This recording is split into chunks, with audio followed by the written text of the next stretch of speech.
এই মেয়েটা কে? স্যার আমি কি জানি, আপনি আমাকে কেন জিজ্ঞেস করছেন? যা কিছু জানার এর থেকে জানুন না। স্যার আমি এই মেয়েটাকে চিনি না, আমি জানি না একে, আমি একে মারিনি স্যার।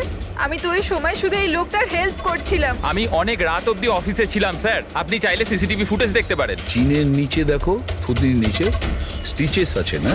আর সেগুলো খুব বেশি পুরনো নয়, মনে হচ্ছে কিছুদিন আগেই ও আঘাত পেয়েছে। পুরবি কোনো না কোনো ক্লিনিক বা হসপিটালে স্টিচগুলো করা হয়েছিল, সেখান থেকে এই মেয়েটার ব্যাপারে জানা যেতে পারে। একটা কাজ করো ফেডরিক, পঙ্কজ, এই বডির টুকরোগুলো আছে না, এই সব কটা আমাদের ফরেন্সিক ল্যাবে পাঠিয়ে দাও, আর এদের দুজনকে আমাদের ব্যুরোতে নিয়ে চলো। স্যার এ বলছে যে কয়েকদিন ধরে ওরই মতো দেখতে কোনো লোক ওকে ফাঁসানোর চেষ্টা করছে। এর চেনাশোনা লোকরা ওই লোকটার সঙ্গে বিভিন্ন জায়গায় দেখা করছে, আর ওরা ভাবছে যে ও এই। হ্যাঁ স্যার, আমায় ফাঁসানো হচ্ছে স্যার, আর ওই চক্রান্তে এও রয়েছে স্যার। স্যার আপনিই বলুন, আমি যদি এসব করতাম তাহলে আমি আপনাদের ফোন কেন করতাম? স্যার এখন অবধি আমি আপনাদের যা বলেছি সবকিছু প্রমাণ হয়েছে তো। লাশ তো পাওয়া গেল লেকে, আর ওর গাড়ির ডিকিতে রক্ত পেলেন তো। স্যার আপনি নিজেই বলুন, যখন এতটা সত্যি আমি বলেছি তাহলে এখন মিথ্যে আমি কেন বলবো? আমাকে ফাঁসানোর জন্য স্যার, আমি বলছি স্যার এটা চক্রান্ত স্যার, আমাকে ফাঁসানোর জন্য। ব্যাস ব্যাস ব্যাস, কে কি কাজ করেছে আর করেনি সেটার খোঁজ আমরা করব। শুধু একটা কথা মনে রাখবেন, যে আমাদের সন্দেহ শুধু আপনাদের দুজনকে। বাট স্যার আমি কিচ্ছু করিনি, আমি নির্দোষ। আমি হতে পারে হয়তো আপনি খুন করেননি, কিন্তু লাশকে টুকরো টুকরো করে লেকে ফেলে দেওয়া এটাও কিন্তু বড় অপরাধ, বুঝেছেন আপনি? স্যার সিসিটিভি ফুটেজ পেয়ে গেছি।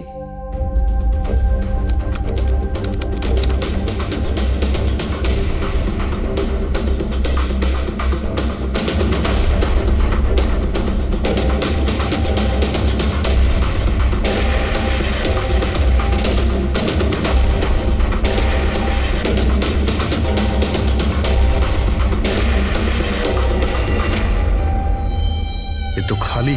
কিন্তু স্যার আমি সত্যি কথা বলছি, আমায় বিশ্বাস করুন, আমি ছিলাম অফিসে। আমি বুঝতে পারছি না কেন আমায় দেখা যাচ্ছে না স্যার। মিস্টার রঞ্জন, আইন বিশ্বাসের উপর চলে না, প্রমাণ চাই। আপনার অফিসের যে ফুটেজ সেটা সবার সামনে, আপনি ওখানে নেই, তার মানে এটাই হচ্ছে যে আপনার মিসেস যেটা বলছে সেটাই সত্যি। না না স্যার, আমি সত্যি কথা বলছি স্যার, আমি অফিসেই ছিলাম। আমি বুঝতে পারছি না যেটা কিভাবে হলো। হ্যাঁ, কিন্তু আপনার অফিস ফাঁকা দেখাচ্ছে কেন? স্যার রঞ্জন এই কোম্পানির সিইও, এই ফ্লোরে শুধু ওই থাকে, ও ছাড়া একজন পিয়নও আছে, সে সেদিনকে ছুটিতে ছিল। আচ্ছা, রঞ্জন বাবু ঠিক ওই দিনেই আপনার পিয়ন অ্যাবসেন্ট কেন?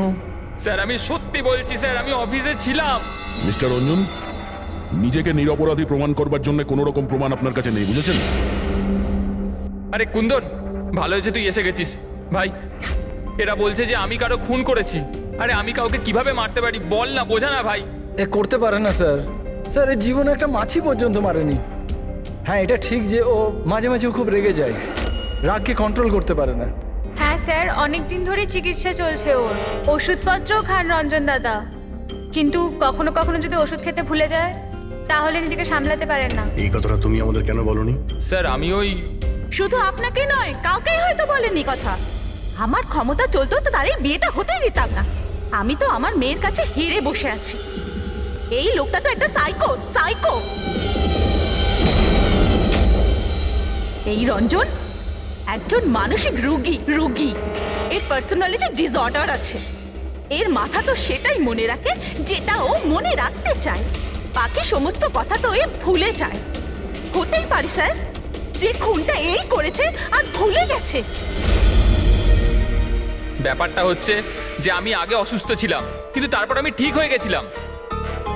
আপনি এরম কেন বলছেন?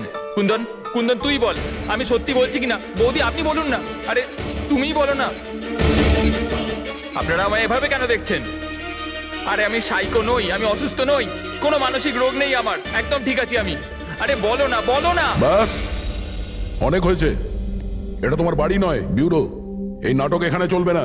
একটা কাজ করো, পাশের ঘরে গিয়ে এনাদের বসাও। যান, ওই দিকটা যান যান। সমস্ত প্রমাণ ওই রঞ্জনের বিরুদ্ধে, আর তাছাড়াও ওর আচরণটা ঠিক নেই। কিন্তু বুঝে উঠতে পারছি না, জানি না কেন আবার এই ব্যাপারটা এড়িয়েও যেতে পারছি না।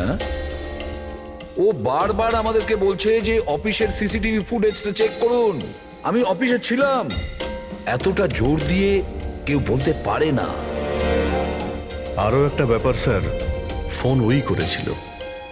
কোনো খুনি এরকম কেন করবে? আর স্যার ওই ডিসোসিয়েটিভ পার্সোনালিটি ডিসঅর্ডার, হয়তো খুনটা করেছে আর তারপর ভুলে গেছে। এই রোগটাতে এরকমই হয় স্যার। হতে পারে, এটা হতেই পারে। একটা কাজ করি আমরা, এই যে সিসিটিভি ফুটেজ আছে না, এটাকে ল্যাবে পাঠাই, চেক করিয়ে দেখি এই ফুটেজটা কেউ কোনোভাবে এডিট করে চেঞ্জ করেছে কিনা। আর স্যার ওই একই রকম দেখতে ব্যাপারটা। ও এটা বলছে যে ওর বন্ধুরা ওর মতো দেখতে লোকটাকে দেখেছে, আর ওই লোকটা ওর বন্ধুগুলোকে চিনতেও পারেনি। চলো ওর বন্ধুদের সাথে কথা বলি, জিজ্ঞাসাবাদ করি, জেরা করি, তারপর দেখি ওদের কথায় কতটা সত্যি আছে। স্যার হতে পারে এই চৈতালি আর কুন্দন রঞ্জনের শুভাকাঙ্ক্ষী হওয়ার চেষ্টা করছে, হয়তো তা নয়। আর এদিকে শায়লা, উনি তো চানই এই দোষটা রঞ্জনের ওপর আসুক, যাতে ওনার মেয়েকে আর এই বিয়েটা করতে না হয়। স্যার স্যার যে মেয়েটা মারা গেছে ওর ফটো হসপিটালের ক্লিনিকে পাঠিয়ে দিয়েছি, ওকে শনাক্ত করা হয়েছে। ওর নাম হলো অনামিকা। দুদিন আগেই ওখানে গেছিল ওর আঘাত দেখাতে।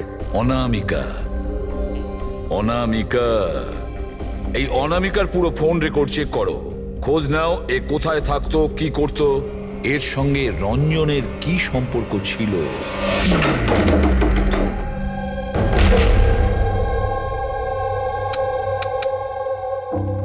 স্যার অনামিকা হসপিটালে এই অ্যাড্রেসটাই দিয়েছিল। এবার কি করি? দেখা যাক, কোনো প্রমাণ নিশ্চয়ই পাবো। একটু আশেপাশে দেখো কোনো প্রতিবেশী আছে কিনা।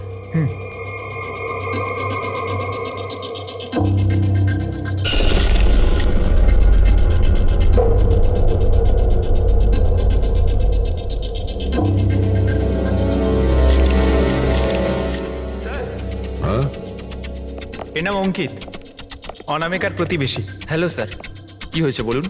অনামিকা ঠিক আছে তো? না, অনামিকার খুন হয়ে গেছে, আর আমরা সেই জন্যই এর তদন্ত করছি। আপনি ওর ব্যাপারে কিছু বলতে পারেন যার সাহায্যে আমরা খুনি পর্যন্ত পৌঁছতে পারি? না স্যার, আমি ওর ব্যাপারে বেশি কিছু তো জানি না। হ্যাঁ, তবে এটুকু জানি যে ও অ্যাসিস্ট্যান্ট ডাইরেক্টর ছিল আর এখন একটা ইন্টারন্যাশনাল শর্ট ফিল্মে কাজ করছিল। ইন্টারন্যাশনাল শর্ট ফিল্মে? আচ্ছা, ওর কোনো বন্ধু কিংবা আত্মীয় যে এখানে ওর সঙ্গে থাকতো? ও তো এনারাই ছিল স্যার, এই কিছু মাস আগেই এখানে থাকতে এসেছিল। আমি তো ওর পরিবারের কাউকে দেখিনি। হ্যাঁ, ওর একটা বয়ফ্রেন্ড ছিল যার সাথে ও ঘন্টার পর ঘন্টা ফোনে কথা বলতো। ও ফোনে যার সঙ্গে কথা বলতো ও যে ওর বয়ফ্রেন্ড ছিল, এটা আপনি কি করে জানলেন? স্যার, আসলে আমি ওর কথাগুলো শুনেছিলাম। ও ব্যালকনিতে দাঁড়িয়ে ওর সাথে খুব জোরে জোরে কথা বলতো অনেকক্ষণ। আর ওদের কথা শুনে মনে হতো স্যার ওর বয়ফ্রেন্ড ভালো লোক নয়। ঝগড়া হতো খুব দুজনের, কথা শুনে মনে হতো নিজেদের মধ্যে মারপিটও করে। ইনফ্যাক্ট এই দুদিন আগেই ওরা নিজেদের মধ্যে মারপিট করেছে। ওর মুখেতে সেলাইও পড়েছিল আর ওর চোখেও আঘাত লেগেছিল স্যার। আপনি দেখেছেন ওর বয়ফ্রেন্ডকে? আমি স্যার ওকে কখনো দেখিনি, কিন্তু ওর নামটা জানি স্যার। আচ্ছা, কি নাম কি ওর? Ranjan. Ranjan?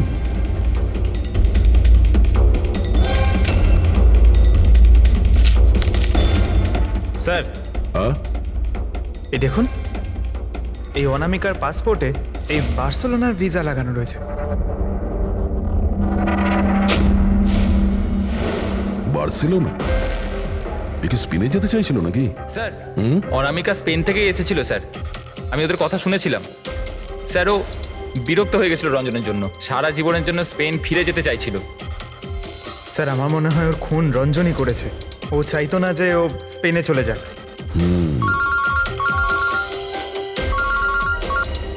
Hello sir অনামিকার phone records পাওয়া গেছে। একটা নাম্বারে যেটাতে ও সবচেয়ে বেশি কথা বলতো সেটা রঞ্জনের কোম্পানির নামে রেজিস্টার্ড আছে।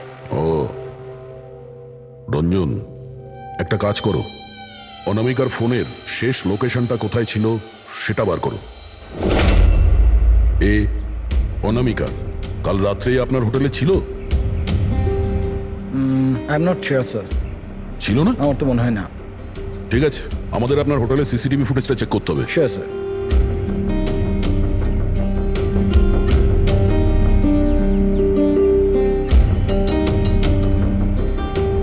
এই তো অনামিকা।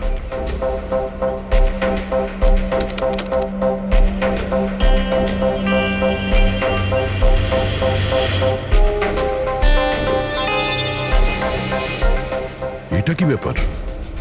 ও ভেতরে গেল একটা হ্যান্ডব্যাগ নিয়ে, আর বাইরে এলো একটা লাগেজ নিয়ে। আর সঙ্গে এই ছেলেটাকে, স্যার ও তো আমাদের বেল বয়। ওয়েল বয় কোথায় আছে এখন? কাল রাত্রে তুমি যখন ওই মেয়েটার লাগেজ নিয়ে বাইরে যাচ্ছিলে তখন ওর জন্য কেউ অপেক্ষা করছিল বাইরে? হ্যাঁ স্যার, একজন লোক তো ছিল, ওর জন্য ওয়েট করছিল। কে ছিল? লম্বা রোগা করে একজন ছিল। লম্বা রোগা করে? এ ছিল ওই লোকটা? স্যার মনে হচ্ছে তো এরকমই ছিল। দেখে তাই মনে হচ্ছিল মানে?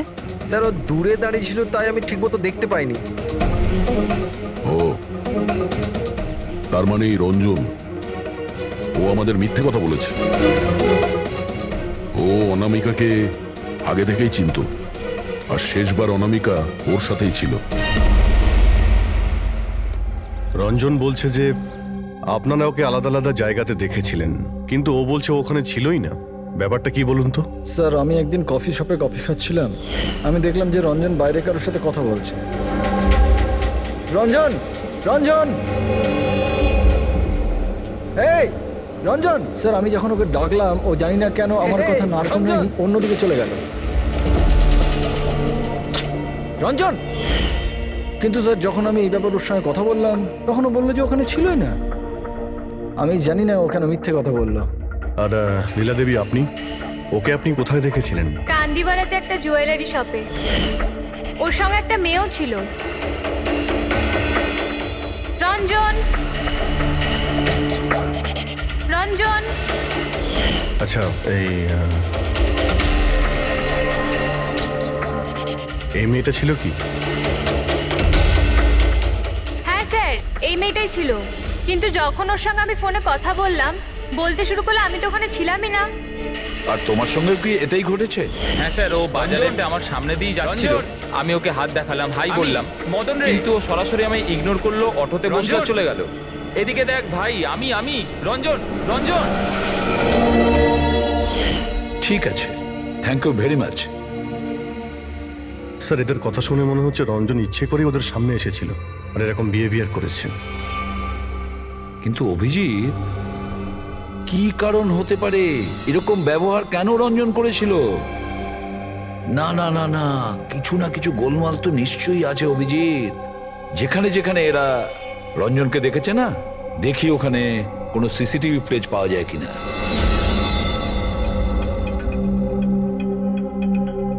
স্যার এখানে দেখুন।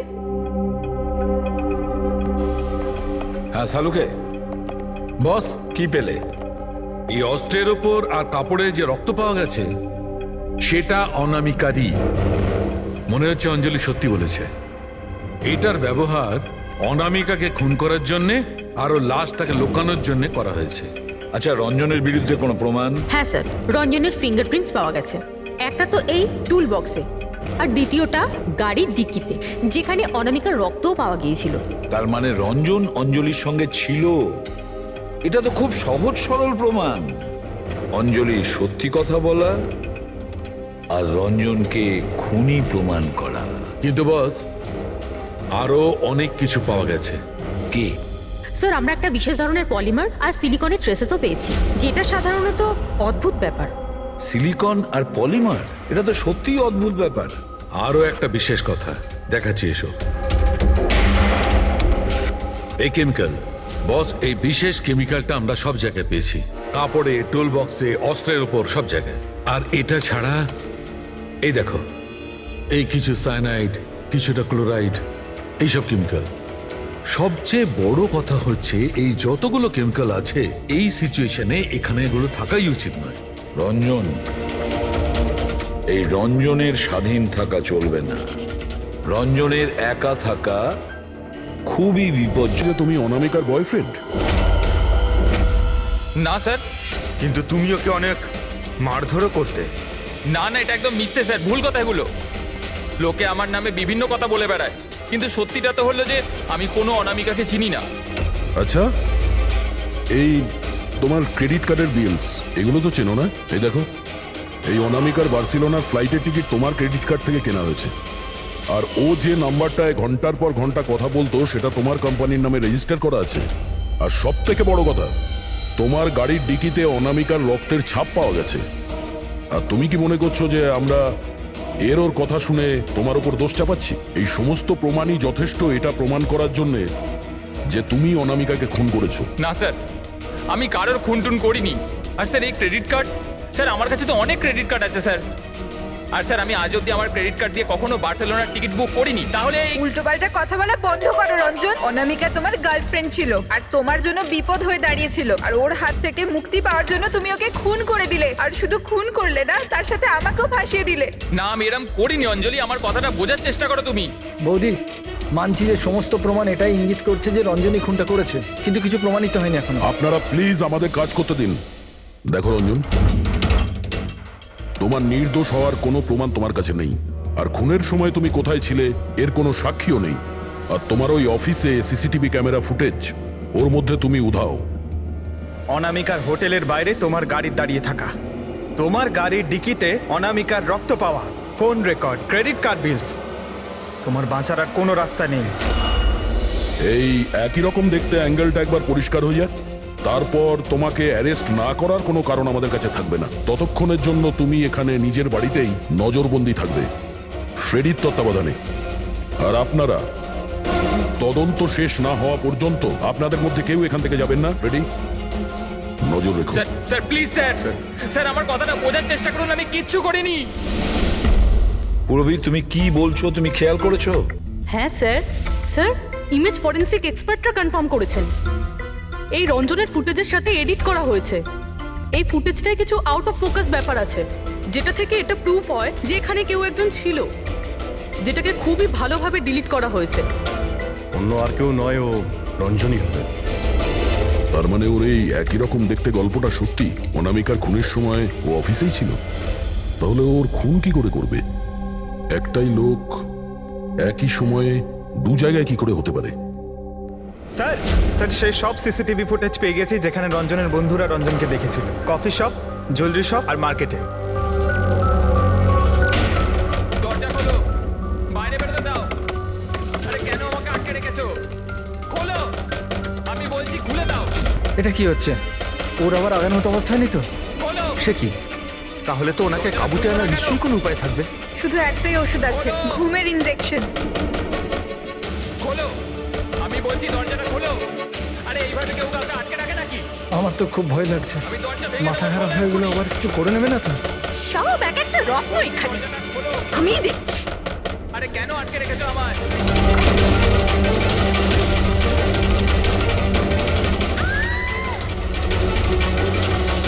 এই রঞ্জন, এই রঞ্জন, রঞ্জন দাঁড়াও বলছি।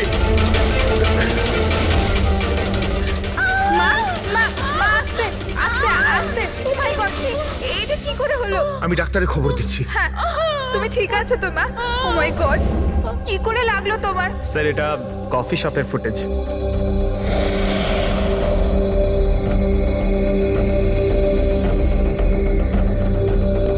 স্যার, এবার জুয়েলারি শপ।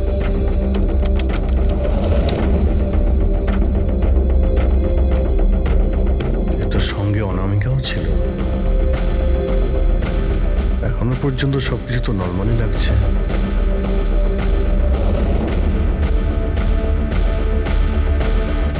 স্যার, এবার মার্কেট প্লেস।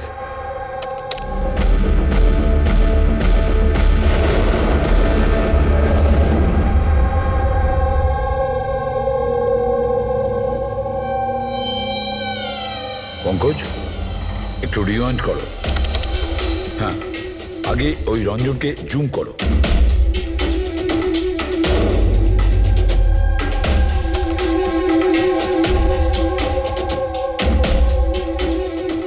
এই দেখো, এর হাঁটা চল একটু আলাদা।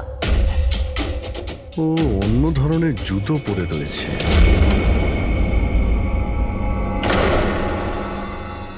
কিন্তু এটা কি? দয়া, ওয়াকিং বুট পরেছে, ওয়াকিং বুট। যার পায়ের হাড়ে কোনো প্রবলেম থাকে না, সে ওই ওয়াকিং বুট পরে। কিন্তু রঞ্জনের পা তো একদমই ঠিকঠাক আছে। সেটাই তো, এটা তো হতেই পারে না।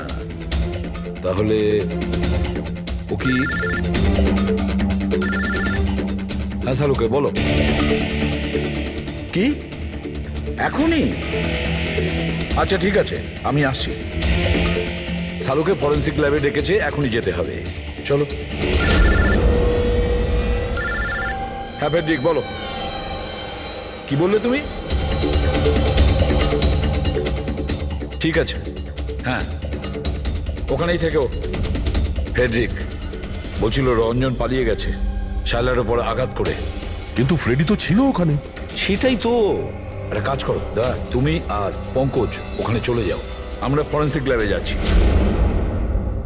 আচ্ছা শালুকে, তুমি রঞ্জনকে গ্রেপ্তার করতে বারণ করেছিলে, ব্যাস ও তো ওদেরকে আঘাত করে পালিয়ে গেছে।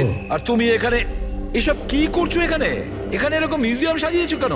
মিউজিয়াম নয় বস, তাহলে? এটা হচ্ছে সেই ধাঁধাটার জবাব যেটা আমরা সলভ করতে পারিনি। হ্যাঁ, রঞ্জন পালিয়ে যাওয়াতে আমার খুব আফসোস হয়েছে, কিন্তু আই এম শিওর তোমরা ওকে ঠিক ধরে ফেলবে। তোমাদের মনে আছে ওই যে কেমিক্যালটা আমরা ক্রাইম স্পটে পেয়েছিলাম? তো তার সঙ্গে ওর কি সম্পর্ক? সেটা আমি আপনাদেরকে বলছি। আপনি কে? এ হচ্ছে জগৎ। এক মিনিট, সবকিছু বুঝতে পারবে বস। বেহুল, হাই স্যার। এবার এর সঙ্গে আবার এই কেসের কি সম্পর্ক? আপনারা ওর সাথে একটু মন দিয়ে কথা বলুন, দেখুন সবকিছু জানতে পারবেন। এটা বলুন তো যে আপনি কে, আর এই কেসের সঙ্গে আপনার কি সম্পর্ক? এক মিনিট। এনার চোখগুলো দেখে তো কেমন যেন একটা মনে হচ্ছে। শুধু চোখই নয়, এনার তো পুরো মুখের মধ্যেই কিছু গোলমাল আছে অভিজিৎ, ফেসের ওপরে গোলমাল আছে।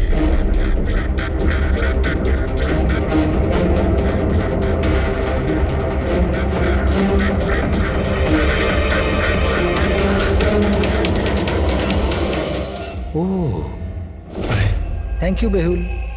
এটা কি? আমি বলছি বস, ওই কেমিক্যালস যেটা ক্রাইম স্পটে পাওয়া গেছিল, আসলে ওই কেমিক্যালটা এই ধরনের মাস্ক আর নকল রক্ত তৈরি করতে কাজে লাগে। বিশেষ করে এই সিলিকন মাস্ক, যেটা ওই সিনেমাতে ব্যবহার হয়। সব থেকে বড় ব্যাপার হচ্ছে এর মধ্যে চোখের পাতা থাকে না, আর চোখের জন্য এখানে গর্ত একটা থাকে আসল মুখের মতো, যাতে যে এটা পড়বে তার আসল চোখটা এই গর্ত থেকে বেরিয়ে এসে যাতেও দেখতে পায়। আর স্যার, এটাকে বানানো কিন্তু অত সহজ নয়। হাই কোয়ালিটির সিলিকন আর পারদর্শী লোকই এটা বানাতে পারে। লেটেস্ট টেকনিকের জন্য স্যার, এটা যে পড়বে তার যে মুখের ভাব, সেটাই মাস্কে ফুটে উঠবে। এর থেকে তো একটা কথা পরিষ্কার অভিজিৎ, কেউ রঞ্জনের মতো দেখতে হুবহু একটা মুখোশ বানিয়েছে, একটা মাস্ক বানিয়েছে। রঞ্জনের মতো হাইটের কেউ ওরই মুখের মতো কোনো মাস্ক বানিয়েছিল আর লোকেদের বোকা বানাচ্ছিল। হ্যাঁ, আর সেই জন্যই সবাইকেও দূর থেকে দেখা দিয়েছিল, কারণ যদি কাছে আসতো তাহলে সবাই বুঝে যেত ও কোনো মাস্ক পরে আছে। আর স্যার অঞ্জলি, ও তোর সাথেই ছিল, ওর সাথে কথাও হয়েছে, ওর সাথে লাশটা লুকোনোর চেষ্টা করেছে। ওর মুখে রক্তও লেগেছিল, আর ওখানে লাশগুলোকে কাটছিল আর লুকিয়ে রাখার চেষ্টাও করেছিল, তাই হয়তো তাড়াহুড়োতে কোনো খেয়ালই করেনি।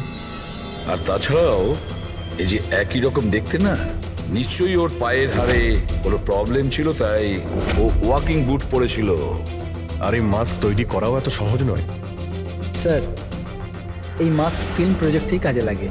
ও হ্যাঁ, তবে এটুকু জানি যে ও অ্যাসিস্ট্যান্ট ডাইরেক্টর ছিল আর এখন একটা ইন্টারন্যাশনাল শর্ট ফিল্মে কাজ করছিল। স্যার, দয়া বলছিল যে অনামিকা ও নাকি কোন ইন্টারন্যাশনাল শর্ট ফিল্মে কাজ করছিল। ওর পক্ষে এগুলো করা তো খুবই সহজ। তার মানে ও রঞ্জনের গার্লফ্রেন্ড ছিল না, ওকে নিজেরই খুনে ফাঁসানোর চেষ্টা করেছিল। সেই জন্যই ও বেল বয়কে গাড়ি অব্দি নিয়ে গিয়েছিল। স্যার, নিজের প্রতিবেশীর সামনে রঞ্জনের সাথে ফোনে কথা বলার নাটক করেছিল। মানলাম অভিজিৎ, আমি মানলাম, কিন্তু কেউ নিজের মৃত্যুর ষড়যন্ত্র নিজে কেন করবে? মানে আমি বলতে চাইছি, অনামিকা তার নিজের মৃত্যু কেন নিজে ডেকে আনবে? না না না না, কিছু তো একটা গোলমাল আছেই, কেউ তো একজন আছে। যে অনামিকাকে শিখণ্ডি খাড়া করেছে। আর সেই পুরো কেসটার মাস্টার মাইন্ড, বুঝেছো? আপনাদের মাথা খারাপ আছে? ফ্রেডি ইনজেকশন নেওয়ার জন্য ভেতরে গেছে আর তোমরা ওই লোকটাকে ছেড়ে দিলে। আমরা তোকে পালাতে দিইনি, আমরা কি দরজা খোলার কি দরকার ছিল? ওই লোকটা যে মানসিক অবস্থা নিয়ে এখান থেকে পালিয়ে গেছে, কে জানে কার সাথে কি করে দেবে।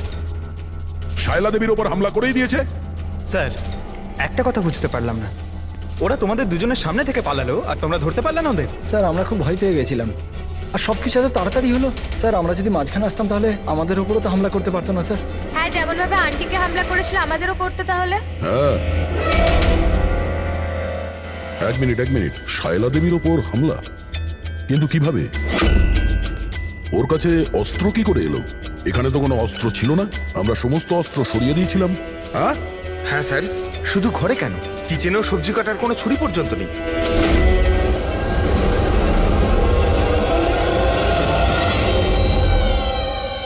স্যার এ হলো আমাদের প্রোডাকশন হাউসের মেকআপ আর্টিস্ট, আর স্যার এ মাস্ক বানাতেও এক্সপার্ট। তুমি অনামিকার জন্য মাস্ক বানিয়েছিলে, তাই না? বানিয়েছিলে কি না? হ্যাঁ স্যার, উনি আমাকে টাকা দিয়েছিলেন, আর এটা তো আমার কাজই স্যার। তাহলে এটাও বলে ফেলো যে কাজটা কার জন্য করেছিল, এই মাস্কটা কার পরার কথা ছিল। বলো তাড়াতাড়ি বলো, সময় নেই আমাদের। আর হ্যাঁ, যার মুখের তুমি মাস্ক বানাও তার মাপ নেওয়ার দরকার আছে, ম্যাপিং করার দরকার আছে। হ্যাঁ স্যার। কার জন্য বানিয়েছিল ওই মাস্ক? কে ওই মাস্কটা পরতো বলো তো।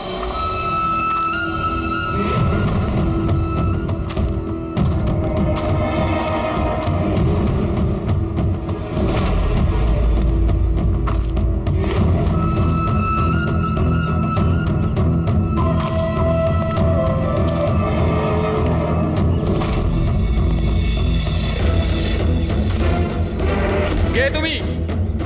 হ্যাঁ, কে তুমি? কি চাও? কেন আমাকে বেঁধে রেখেছো? আমার তো মনে হয়েছিল আমাকে দেখে তুমি খুব খুশি হবে, কারণ আমিই তো হচ্ছি সে যাকে তুমি খুঁজে চলেছ। তোমারই আর এক রূপ। রূপ? কিন্তু তোমার মুখ তো আমার সাথে মেলে না। কারণ এটাই, আমি তোমার মতন মুখের মাস্ক পরে নেই এখন, নাহলে তুমি আমাকে চিনতে পারতে না যে আসল তুমি না আমি। আর একটা কথা, আমি তোমার আওয়াজে কথাও বলতে পারি। কিন্তু তুমি এমন কেন করছো? যাতে অনামিকার খুনের জন্য তোমার জেল হয়ে যায়। কিন্তু আমার তোমার সাথে কি শত্রুতা? আমি তো তোমাকে চিনি অবধি না। ওসব জেনে তুমি কি করবে? এখন তো শুধু এটুকুনি জেনে রাখো যে আমার এত পরিশ্রমে সিআইডির লোকেরা জল ঢেলে দিয়েছে, আর আমার কাছে শুধুমাত্র এখন একটাই রাস্তা বাকি আছে, যে তোমাকে আমি মেরে ফেলবো। না! সিআইডি, তোমরা এখানে কি করে? তোমাকে ফলো করতে করতে এখানে পৌঁছেছি। ওই মেকআপ ম্যান সবকিছু বলে দিয়েছে তোমার ব্যাপারে। খুব ভুল করেছো তোমরা এখানে এসে। রঞ্জনকে তো আমি কিছুতেই ছাড়তে পারবো না, কারণ আমি ওকে মারবার জন্য কন্ট্যাক্ট নিয়েছি। কিন্তু এখন তোমরা ওর সঙ্গে মরবে।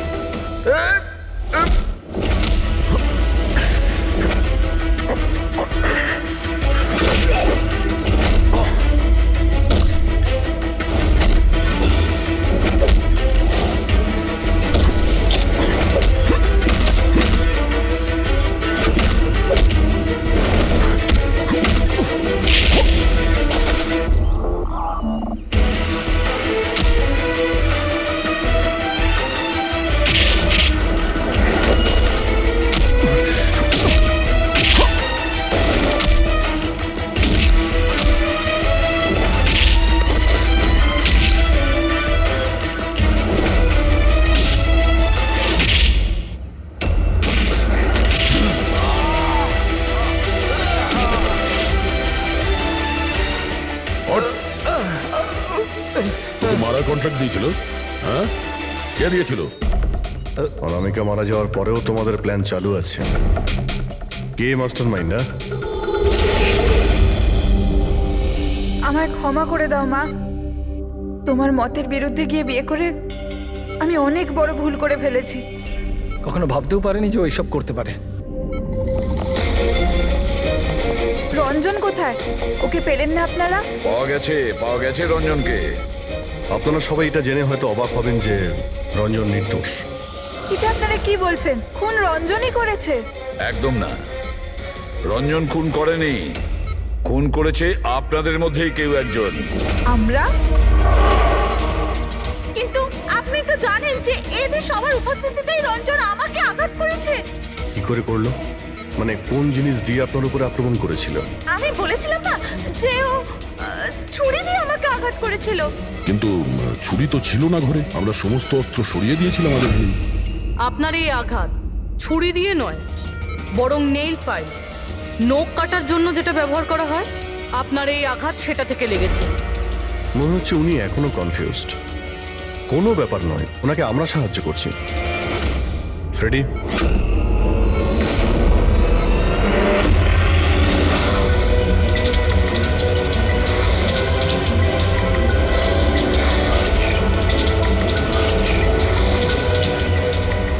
শাইলা ম্যাডাম, আমরা জানতে পেরে গেছিলাম অনামিকার প্রতিবেশী অঙ্কিত এসবের সঙ্গে যুক্ত। তো এই জন্য আপনি আমায় বাড়ি থেকে তাড়িয়ে দিয়েছিলেন, যাতে আমার কিডন্যাপ করে আপনি আমাকে খুন করতে পারেন। মা, তুমি এই খবরদার, খবরদার যদি আমাকে মা বলে ডেকেছিস তো। মা শব্দের অর্থ কি হয় তোমরা দুজন জানো? স্যার, এ আমার অনিচ্ছা সত্ত্বেও রঞ্জনের সাথে বিয়ে করলো আর আমার সাথে সব সম্পর্ক চিরদিনের মতন ত্যাগ করলো। আর আজ আজ এরা আমার সম্পত্তির অধিকার চাইতে শুরু করেছে। এই সব এই রঞ্জনের কাজ। এই উস্কেছে আমার মেয়েকে, আমার একমাত্র সন্তান, নিজের স্বামীর সঙ্গে মিলে ধীরে ধীরে আমাকে বিষ দিয়ে মারতে শুরু করলো।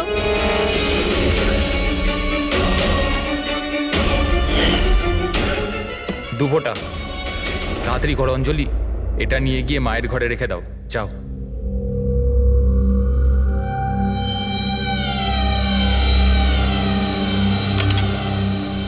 কিন্তু আপনি অনামিকার খুন করলেন কেন? ওর কোনো দোষ ছিল না, কিন্তু আমার কাউকে তো একটা দরকার ছিল এই সব কিছু করার জন্য।